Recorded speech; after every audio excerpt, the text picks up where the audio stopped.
আমি হাতে হাতে করে দিই, তাড়াতাড়ি হয়ে যাবে। তুই পারবি না, আরে রাত হয়ে যাচ্ছে অনেক। কি লাগবে? সর্ষে? সর্ষে উপরের তাকে আছে।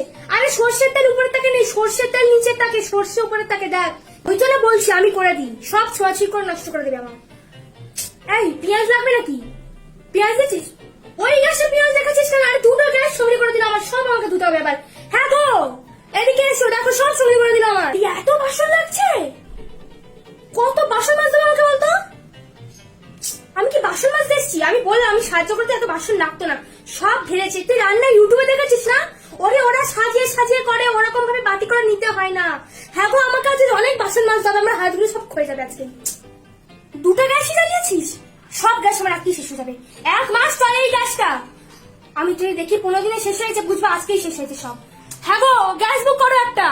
আরে ওই ছুরিটা দিয়ে ফল কাটি আমি, বটি দিয়ে কাট।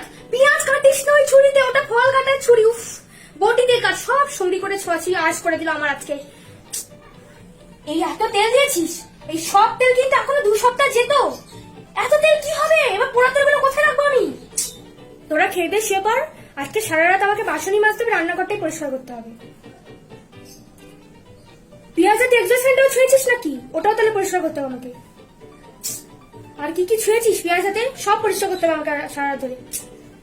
এই ইউটিউবটাই যত নষ্টের গোড়া, গাদা গাদা রান্নার রেসিপি দিয়ে দিয়েছে, আর আমাদের বাড়িতে সব সঙ্গী করে দিচ্ছে। ওদের তো আর কোনো সমস্যা নেই, আলাদা আলাদা রান্নাঘর, আলাদা আলাদা ঘর, শোয়ার ঘর।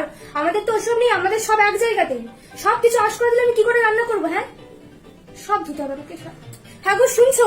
তুমি ঘুমিয়ে পড়ো, আজকে রাতে আমি ঘুমাতে পারবো না, আমাকে বাসন মাজতে হবে, সব রান্নাঘর পরিষ্কার করতে হবে। আরে কেন যাবে? একটু দেখি, তুই সব সঙ্গী করে দিচ্ছিস, একটু দাঁড়া, আমাকে বলে বলে দিতে। আরে দাঁড়া, আমি আমি আচ্ছা চলে যাচ্ছি বাবা। এই শেষ, এই প্রথম, আর কোনোদিন তোকে দেবো না রান্না করতে। হ্যাঁ গো, মুড়ি চিনি জল ভেজাও, আজকে আর রান্না হবে না, ওই মুড়ি ভেজানো জল খেতে হবে।